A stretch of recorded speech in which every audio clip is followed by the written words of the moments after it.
सद्गुरु को अंग कबीर वाणी भाग 2। इसमें सद्गुरु का महत्व प्रदर्शन है।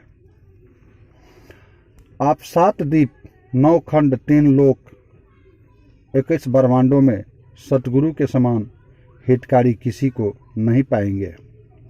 जो लोग सतगुरु की शरण में नहीं आते उनका बारंबार जन्म और मरण में फंसे रहते हैं। गुरु बिन सब जीव भ्रष्ट हो जाएंगे, क्योंकि तीनों लोक में मन काल का राज्य है। सद्गुरु सत्य भाव का भेद बताने वाले हैं। वह शिष्य धन्य है तथा उसका भाग्य भी धन्य है, जो गुरु के द्वारा अपने स्वरूप को शुद्धि पा गया है। यथार्थ सद्गुरु यदि तुम्हें मिल गए तो जानो सब कुछ मिल गया। यदि वे नहीं मिले तो जानो कुछ नहीं मिला। माता पिता पुत्र भाई ये सब तो घर घर रहते हैं। सद्गुरु मिल गए यह बात तब जानो जब तुम्हारे हृदय में ज्ञान का प्रकाश हो जाए। भ्रम का भंडा फोड़कर निराले स्वरूप ज्ञान का प्राप्ति करा दे। जो सद्गुरु के यथार्थ ज्ञान की बात नहीं मानता, अपनी उल्टी सीधी बातों को गर छिल कर कहता है।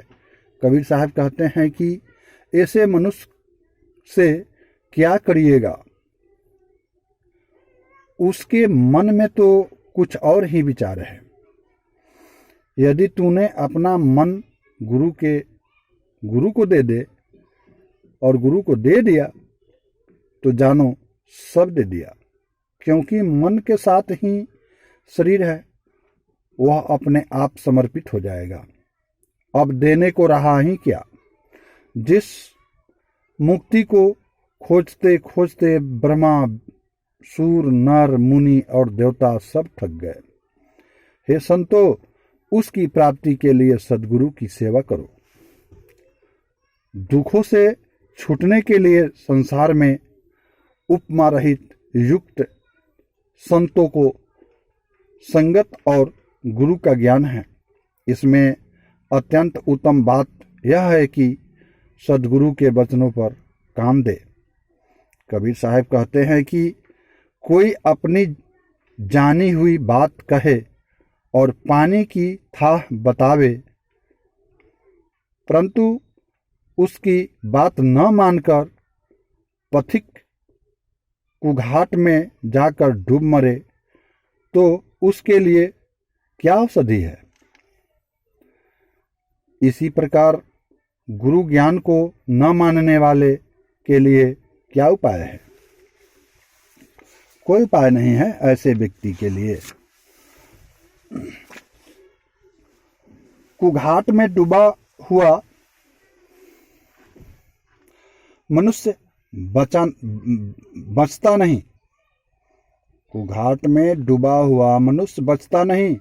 मुझे तो यह अंदेशा है कि लोभ की नदी धारा में, हे मनुष्यों, तुम कहाँ पड़े सोए हो।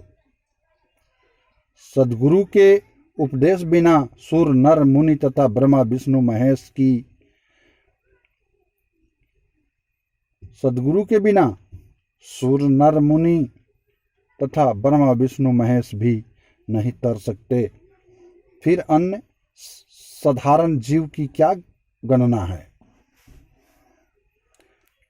कितने लोग शास्त्रों को पर गुण और योग्य यज्ञ व्रत करके